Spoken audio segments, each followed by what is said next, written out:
Hello friends, welcome back to my YouTube channel. ನಿನ್ನ ಜೊತೆ ನನ್ನ ಕಥೆ ಧಾರಾವಾಹಿ ಗುರುವಾರದ ಸಂಚಿಕೆ ಬಗ್ಗೆ ಪೂರ್ತಿಯಾಗಿ ಮಾಹಿತಿನ ಕೊಡ್ತಿದ್ದೀನಿ. ಅದಕ್ಕಿಂತ ಮುಂಚೆ ಹಿಂದಿನ ಸಂಚಿಕೆಯಲ್ಲಿ ನಿಮಗೆಲ್ಲರಿಗೂ ಕೂಡ ಗೊತ್ತಿರೋ ಹಾಗೆ ಅಜಿತ್ಗೆ ಅವರ ದೇವಿಯಾನಿ ಅತ್ತೆ ಮೇಲೆ ಯಾವುದೇ ರೀತಿಯ ಡೌಟು ಕೂಡ ಹೋಗಿಲ್ಲ.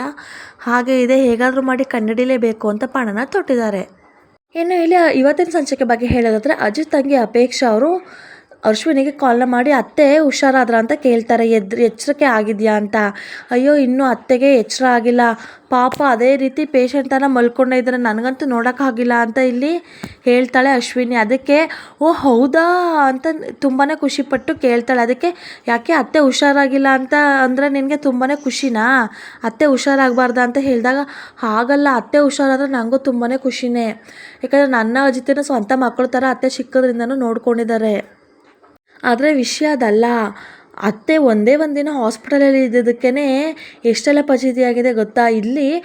ಇಲ್ಲಿ ಅಜಿತ ಮತ್ತು ಭೂಮಿ ಇಬ್ಬರು ಕೂಡ ಪಾರ್ವತಿ ಪರಮೇಶ್ವರನ್ ಥರ ಇದ್ದವರು ಈಗ ಅತ್ತೆ ವಿಚಾರಕ್ಕೆ ಜಗಳ ಮಾಡಿಕೊಂಡು ಹಾವು ಮುಂಗುಸಿ ಥರ ಆಗ್ಬಿಟ್ಟಿದ್ದಾರೆ ಅಂತ ಹೇಳ್ತಾಳೆ. ಅದಕ್ಕೆ ಅಶ್ವಿನಿ, ನಂಗೆ ಅರ್ಥ ಆಗ್ತಿಲ್ಲ, ಅದೇನು ಬಿಡಿಸಿ ಹೇಳು ಅಂದಾಗ, ಅಯ್ಯೋ ಅದು ಆ ಥರ ಅಲ್ಲ, ಅತ್ತೆ ಒಂದೇ ಒಂದಿನ ಹಾಸ್ಪಿಟಲ್ ಇದ್ದಕ್ಕೆ ಇಬ್ಬರು ಕೂಡ ಅದೇ ವಿಚಾರಕ್ಕೆ ಜಗಳ ಮಾಡಿಕೊಂಡು ಅಜಿತ ರೂಮಿಂದ ಆಚೆಗಡೆ ಸೋಫಾ ಮೇಲೆ, ಭೂಮಿ ರೂಮಲ್ಲಿ ಈ ಥರ ಬೇರೆ ಆಗಿಬಿಟ್ಟಿದ್ದಾರೆ. ಇನ್ನು ಅತ್ತೆ ಏನಾದರೂ ಇನ್ನೊಂದೆರಡು ದಿನ ಇದ್ಬಿಟ್ಟಿದ್ದಿದ್ರೆ ಇಬ್ಬರು ಪರ್ಮನೆಂಟ್ ದೂರ ಆಗಿಬಿಡ್ತಾರೆ ಅಂತಾಳೆ. ಅದಕ್ಕೆ ಅಶ್ವಿನಿ, ಹಾಗನ್ಬಿಟ್ಟು ಅತ್ತೆ ವಿಷಯಕ್ಕೆ ಈ ಥರ ಅಂತಾರ ಅಂತ ಹೇಳಿದಾಗ, ಸಾರಿ ಇದೇ ಲಾಸ್ಟು, ಇದೇ ಫಸ್ಟು, ಈ ಥರ ಅನ್ನಲ್ಲ. ಆಮೇಲೆ ಅತ್ತೆ ಎಚ್ಚರ ಆದರೆ ಫಸ್ಟು ನನಗೇನೆ ಹೇಳಬೇಕು ನೀನು. ಆಮೇಲೆ ನಾನು ಹೇಳಿದ್ದನ್ನೆಲ್ಲ ಅತ್ತೆಗೆ ಹೇಳಿಬಿಟ್ಟು ಆಮೇಲೆ ನನ್ನ ಬಗ್ಗೆ ತಪ್ಪು ತಿಳ್ಕೊತಾರೆ. ಸರಿ, ನಾನೇನು ಕಾಲ್ನ ಕಟ್ ಮಾಡ್ತೀನಿ ಅಂದ್ಬಿಟ್ಟು ಇಲ್ಲಿ ಮನಸ್ವಿನಿ ಮತ್ತು ಅಪೇಕ್ಷೆ ಇಬ್ಬರು ಕೂಡ ಮಾತಾಡಿಕೊಂಡು ಫೋನ್ನ ಇಡ್ತಾರೆ. ಇನ್ನು ದೇವಿಯಾನಿ ಅವರು ಆರಾಮಾಗಿ ಐಸ್ ಕ್ರೀಮ್ನೆಲ್ಲ ತಿನ್ಕೊಂಡು ಕೂತಿರ್ತಾರೆ. ಏನು ಬಾಯ್ಲಿ ಮನಸ್ವಿನಿ, ಎಷ್ಟು ಚೆನ್ನಾಗಿದೆ ನೋಡು. ಅಲ್ಲ, ನಾನು ಒಂದಿನ ಹಾಸ್ಪಿಟಲ್ನಲ್ಲಿ ಅಡ್ಮಿಂಟ್ ಆಗಿದ್ದಕ್ಕೆ ಇಬ್ಬರು ಕೂಡ ಬೇರೆ ಬೇರೆ ಆಗಿದ್ದಾರೆ ಅಲ್ವಾ. ಯಾರು ನನ್ನ ಪರ ಮಾತಾಡಿರಬಹುದು? ನನ್ನ ಅನಿಸಿಕೆ ಭೂಮಿನ ನನ್ನ ಪರ ಮಾತಾಡಿರ್ತಾಳೆ. ಯಾಕಂದರೆ ಅವಳು ಅವ್ರ ಅಮ್ಮನ ಥರನೇ ತುಂಬ ಪೆದ್ದು, ಎಲ್ಲರನ್ನೂ ಕೂಡ ಬೇಗ ನಂಬ್ಕೊಂಡ್ಬಿಡ್ತಾಳೆ. ಈಗ ಹೇಗಿದ್ರು ನನ್ನನ್ನು ನಂಬಿದ್ದಾಳೆ ಅಲ್ವಾ, ಅದೇ ರೀತಿ ಇನ್ನೂ ಸ್ಟ್ರಾಂಗಾಗಿ ನಾನು ಅವಳ ಮನಸ್ಸಲ್ಲಿ ಬೇರು ಊರಬೇಕು. ಹಂಗೆ ಸ್ಟ್ರಾಂಗಾಗಿ ಅವಳ ಮನಸ್ಸಲ್ಲಿ ನಾನು ಒಳ್ಳೆಯವಳು ಅಂತ ಅನ್ಸ್ಕೊಂಡ್ಬಿಡ್ಬೇಕು. ಇದೇ ಒಂದು ಕರೆಕ್ಟ್ ಟೈಮು. ಇನ್ನು ಅಜಿತ್ ಅವರು ಮತ್ತು ಭೂಮಿ ಅಲ್ಲೇ ಸೋಫಾ ಮೇಲೆ ಮಲ್ಕೊಂಡಿರ್ತಾರೆ. ಅಜಿತ್ಗೆ ಎಚ್ಚರ ಆಗಿ ನೋಡ್ತಾನೆ. ಬ್ಲ್ಯಾಂಕೆಟ್ ಎಲ್ಲ ಹೊಸಿರ್ತಾಳೆ ಭೂಮಿ. ನೋಡಿಬಿಟ್ಟು ಭೂಮಿನ, ಅಯ್ಯೋ ನನಗೆ ನೈಟು ಬ್ಲ್ಯಾಂಕೆಟ್ ಹೊಚ್ಚಿ ಇವಳು ಇಲ್ಲೇ ಮಲ್ಕೊಂಬಿಟ್ಟಿದ್ದಾಳಲ್ಲ ಅಂದ್ಬಿಟ್ಟು ಹೋಗ್ತಿರ್ತಾನೆ. ಅಷ್ಟರಲ್ಲಿ ಇರು, ಫಸ್ಟು ಅತ್ತೆಗೆ ಕಾಲ್ ಮಾಡಿ ಎಚ್ಚರ ಆಯ್ತಾ ಅಂತ ಕೇಳ್ಕೊಳ್ಳೋಣ ಅಂದ್ಬಿಟ್ಟು, ಸದಾನಂದ ನಮ್ಮ ಅತ್ತೆಗೆ ಎಚ್ಚರ ಆಯ್ತಾ ಅಂತ ಕೇಳ್ತಾರೆ. ಅವ್ರು ಇಲ್ಲ ಅಂತ ಹೇಳಿದಾಗ, ಏನು ಇನ್ನೂ ಪ್ರಜ್ಞೆ ಬಂದಿಲ್ವಾ? ಸರಿ ಆಯಿತು, ಪ್ರಜ್ಞೆ ಬಂದ ತಕ್ಷಣ ನನಗೆ ಇನ್ಫಾರ್ಮ್ ಮಾಡಿ ಅಂತ ಕಾಲ್ನ ಕಟ್ ಮಾಡ್ತಾರೆ. ನಂತರ ಭೂಮಿನ ನೋಡಿ, ಇನ್ನೇನು ಮನೆಯವ್ರು ಎದ್ದೇಳೋ ಟೈಮ್ ಆಯಿತು, ಈ ಭೂಮಿ ಬೇರೆ ಇಲ್ಲೇ ಮಲ್ಕೊಂಡಿದ್ದಾಳೆ, ನೋಡಿದ್ರೆ ದೊಡ್ಡ ರಾಧ ಅಂತ ಆಗುತ್ತೆ. ಅದರಲ್ಲೂ ಅಜ್ಜಿ ನೋಡ್ಬಿಟ್ರೆ ಅಂತ ಮುಗ್ದೋಯ್ತು ಕತೆ. ಏನು ಮಾಡೋದು? ಸರಿ, ಇವಳನ್ನ ಎತ್ಕೊಂಡೋಗಿ ಮಲಗಿಸ್ಬಿಟ್ಟು ನನ್ನ ಮೈಯೆಲ್ಲ ತೊಳ್ಕೊಂಬಿಡೋಣ ಬಿಡು ಅಂತ ಅಂದ್ಬಿಟ್ಟು ಭೂಮಿನ ಎತ್ಕೊತಾನೆ. ಅಷ್ಟರಲ್ಲಿ ಮನೆಯವರು ಎಲ್ಲರೂ ಕೂಡ ಬರ್ತಾರೆ ಅಲ್ಲಿಗೆ. ಭೂಮಿಗೂ ಕೂಡ ಸಾಹೇಬ್ರೆ ಅಂತ ಭೂಮಿಗೂ ಕೂಡ ಎಚ್ಚರ ಆಗುತ್ತೆ. ಇಳಿಸಿ ಬೇಗ ಅಂತ ಹೇಳ್ತಾಳೆ ಭೂಮಿ. ನಂತರ ಅಜಿತ್ ಅವರು ಭೂಮಿನ ಕೆಳಗಡೆ ಇಳಿಸ್ತಾರೆ. ಅಷ್ಟರಲ್ಲಿ ಅಜಿತ್ ತಂದೆ, ಯೋ ಮಗನೇ, ನೀನು ರೊಮ್ಯಾನ್ಸ್ ಎಲ್ಲ ಜಸ್ಟ್ ರೂಮಲ್ಲಿ ಇಟ್ಕೋ, ರೂಮಿಗೆ ಮಾತ್ರ ಸೀಮಿತ, ಹಾಲ್ಗೆಲ್ಲ ಬರಬೇಡ ಕಣೋ.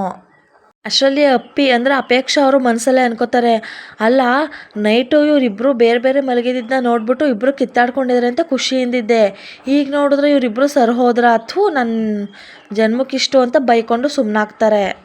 ಅಷ್ಟರಲ್ಲಿ ಅಜಿತ್, ಅಯ್ಯೋ ಅಪ್ಪ, ರೊಮ್ಯಾನ್ಸ್ ಇಲ್ಲ, ಎಂಥದೂ ಇಲ್ಲ. ಭೂಮಿಗೆ ಯಾಕೋ ಸ್ವಲ್ಪ ತಲೆ ಸುತ್ತದಂಗೆ ಆಯ್ತಂತೆ, ಅದಕ್ಕೆ ಅವಳನ್ನ ಎತ್ಕೊಂಡು ರೂಮ್ ಒಳಗಡೆ ಕರ್ಕೊಂಡು ಹೋಗ್ತಿದ್ದೆ ಅಂತ ಹೇಳ್ತಾನೆ. ಅಷ್ಟರಲ್ಲಿ ಸಂಗೀತ ಅವರು, ಏನು ನಮ್ಮ ಭೂಮಿಗೆ ತಲೆ ಸುತ್ತ ಅಷ್ಟೇನ ವಾಂತಿನ ಅಂತಾರೆ. ಮತ್ತೆ ವಾಂತಿ ಜೊತೆಗೆ ಏನಾದ್ರು ವಿಶೇಷನ ಅಂತಾರೆ. ಅಷ್ಟರಲ್ಲಿ ಭೂಮಿ ಮತ್ತು ಅಜಿತ್ ಇಬ್ಬರು ಕೂಡ ಶಾಕ್ ಆಗಿಬಿಟ್ಟು, ಅಯ್ಯೋ ಆ ಥರ ಏನಿಲ್ಲ ಅಂತ ಹೇಳ್ತಾರೆ. ಅಷ್ಟರಲ್ಲಿ ಅಪೇಕ್ಷೆ ಅವರು, ಅಲ್ಲ ಅಮ್ಮ, ಮದುವೆ ಆಗಿರೋ ಹೊಸ ಜೋಡಿ, ಏನಾದ್ರು ವಿಶೇಷನ ಅಂದರೆ ಇಬ್ಬರು ಯಾಕೆ ಈ ಥರ ಶಾಕ್ ಆಗ್ತಿರೋ, ನನಗೇನೋ ಇವರಿಬ್ಬರ ಮಧ್ಯೆ ಏನೋ ಇದೆ ಅಂತ ಅನಿಸುತ್ತೆ ಅಂದಾಗ ಅಪೇಕ್ಷೆಗೆ ಬೈತಾರೆ ಸಂಗೀತ ಅವರು, ಬಾಯಿ ಮುಚ್ಕೊಂಡು ಹೋಗು, ನಿಂದು ಬರೀ ಇದೇ ಆಯಿತು ಅಂತ. ಅಪೇಕ್ಷೆ ಕೋಪ ಮಾಡಿಕೊಂಡು, ಬರೀ ಇವೇನೆ ಅಂದ್ಬಿಟ್ಟು ಹೊರಟೋಗ್ತಾರೆ. ನಂತರ ಸಂಗೀತ ಅವರು, ಅಜಿತ ನಿಮ್ಮ ಅತ್ತೆಗೆ ಪ್ರಜ್ಞೆ ಬಂದಿಲ್ವಂತೆ ಕಣೋ, ನಾನು ಫೋನ್ ಮಾಡಿ ವಿಚಾರಿಸ್ದೆ, ಅಷ್ಟರಲ್ಲಿ ನಾವು ಹಾಸ್ಪಿಟಲ್ಗೆ ಹೋಗೋಣ ನಡಿ, ಎಲ್ಲರೂ ಕೂಡ ರೆಡಿಯಾಗಿ ಹೋಗಿ ಅಂತ ಇಲ್ಲಿ ಸಂಗೀತ ಅವರು ಅಜಿತ್ ಮತ್ತು ಭೂಮಿನೂ ಕೂಡ ಕಳಿಸ್ತಾರೆ. ಇನ್ನು ಇಲ್ಲಿ ಅಜಿತ್ ಅವರು ದೇವಿಯಾನಿ ರೂಮ್ನ ಸರ್ಚ್ ಮಾಡ್ತಿರ್ತಾರೆ. ಅಷ್ಟರಲ್ಲಿ ಅವ್ರಿಗೆ ಪಾಯ್ಸನ್ ಬಾಟಲ್ ಸಿಗುತ್ತೆ. ಅದನ್ನು ಒಂದು ಕರ್ಚೀಫ್ ಹಾಕ್ಬಿಟ್ಟು ಎತ್ಕೊಂಡು ಇಟ್ಕೊತಾರೆ. ಅಷ್ಟರಲ್ಲಿ ಯಾರೋ ಡೋರ್ನ ತಡ್ತಂಗಾಗುತ್ತೆ. ಅಯ್ಯೋ, ನಾನು ಅತ್ತೆ ರೂಮಲ್ಲಿ ಇದ್ದೀನಿ ಅಂತ ಯಾರಿಗಾದ್ರೂ ಡೌಟ್ ಬಂದುಬಿಡ್ತಾ, ಯಾರಿರಬಹುದು ಅಂತ ಇಲ್ಲಿ ಕಿಂಡಿನಲ್ಲಿ ನೋಡಿದಾಗ ಭೂಮಿ ಕಾಣ್ತಾಳೆ. ಭೂಮಿನ ಇವಳಿಗೆ ಅತ್ತೆ ರೂಮಲ್ಲಿ ಏನು ಕೆಲಸ ಅಂದ್ಬಿಟ್ಟು ಡೋರ್ನ ತೆಗೆದ್ರೆ ಭೂಮಿ ಮತ್ತು ಸತ್ಯ ಅವರು ಅಲ್ಲಿ ಇರ್ತಾರೆ. ಸರಿ ಒಳಗಡೆ ಬನ್ನಿ ಅಂತ ಕರ್ಕೊತಾರೆ ಅಜಿತ್.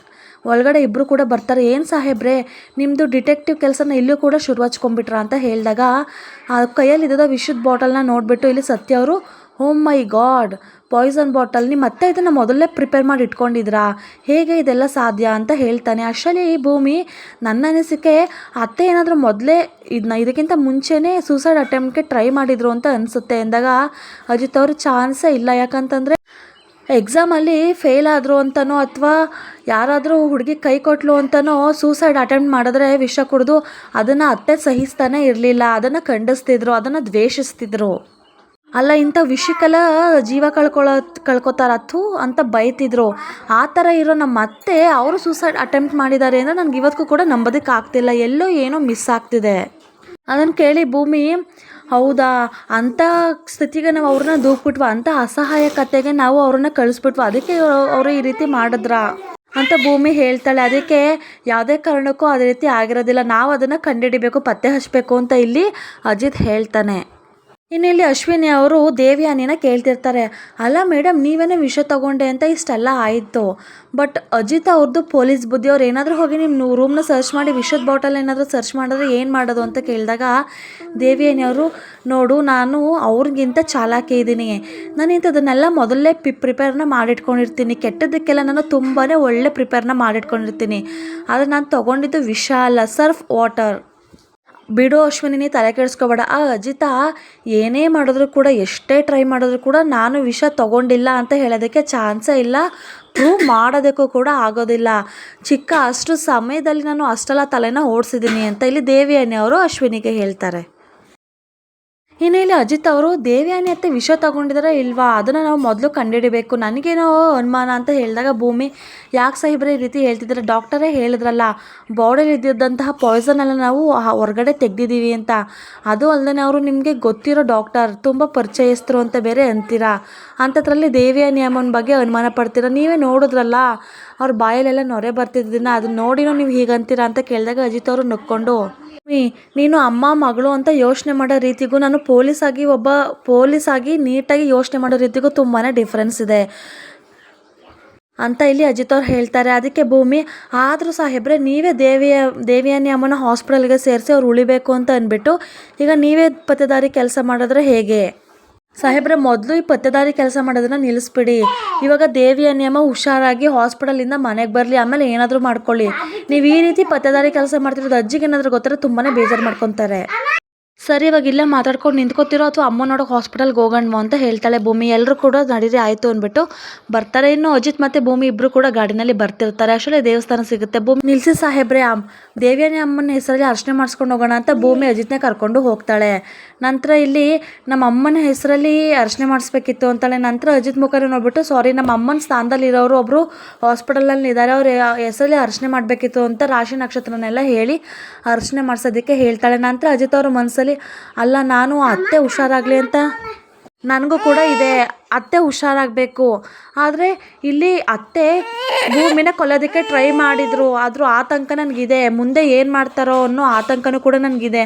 ಆದರೆ ಇವಳು ಇದು ಯಾವುದನ್ನೂ ಮನ್ಸಿಗೆ ಹಾಕೊಳ್ದೇ ಅತ್ತೆ ಹುಷಾರಾಗಲಿ ಅಂತ ಅರ್ಚನೆನ ಮಾಡಿಸ್ತಿದ್ದಾಳಲ್ಲ, ಏನು ಇವಳು ಕತೆ ಅಂತ ಮನಸ್ಸಲ್ಲೇ ಅನ್ಕೋತಿರ್ತಾನೆ. ಅಷ್ಟರಲ್ಲಿ ಭೂಮಿ ಬಾಯ್ಬಿಟ್ಟು ದೇವರೇ ನಮ್ಮ ಅಮ್ಮನಿಗೆ ಒಳ್ಳೇದಾಗ್ಲಪ್ಪ, ಅವರು ಬೇಗ ಹಾಸ್ಪಿಟಲ್ನಿಂದ ಡಿಸ್ಚಾರ್ಜ್ ಆಗಿ ಮನೆಗೆ ಬರಲಿ, ಹುಷಾರಾಗಲಿ, ಆ ರೀತಿ ಏನಾದರೂ ಆದರೆ ನಾನು ಬಂದು ಇಲ್ಲಿ ಪ್ರಸಾದನ ಎಲ್ರಿಗೂ ಕೂಡ ಹಂಚ್ತೀನಿ.